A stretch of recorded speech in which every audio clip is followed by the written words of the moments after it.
நண்டோடைய சதையை பாருங்கள் எப்படி இருக்குன்னு. இந்த நண்டில் அவ்வளோ சதைங்க. இங்கே பாருங்க, அப்படியே வெள்ளை வெள்ளையர்னு சூப்பராக இருக்குங்க. இந்த டேஸ்ட்டு, இந்த குழம்புடைய காரம் எல்லாம் அதில் இறங்கி அவ்வளோ டேஸ்ட்டாக இருக்குது. பாருங்க, இது ஃபுல்லாமே சதை தான். பாருங்க.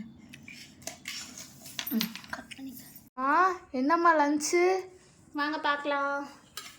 சுட சுட சோறு. இங்கே பாருங்கள், சுட சுட சோறு.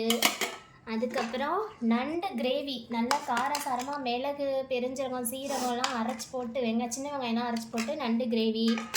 அதுக்கப்புறம் சூரை மீன், அப்புறம் கவலை மீன் போட்ட குழம்பு. அதுக்கப்புறம் இது வந்து சொரா புட்டு. அதே இது வந்து சூரை மீன் ஃப்ரை. அதுக்கப்புறம் பார்த்திங்கன்னா அதுக்கப்புறம் மாம்பழ தொண்டு. வாங்க சாப்பாடு வச்சிடலாமா? வச்சிடலாமே. சுட சுட சாதம் இப்போ தான் வடித்தேன். மீன் ஃப்ரை நல்ல பெரிய பெரிய துண்டாக சூப்பராக இருக்குது. அப்புறம் வந்து சுறா மீன் புட்டு. இதுவரையும் நான் அவ்வளோவா செஞ்சதில்லை, இப்போ தான் செஞ்சு ட்ரை பண்ணி பார்க்குறோம். நல்லாயிருக்கு. பார்த்திங்கன்னா நண்டு கிரேவி.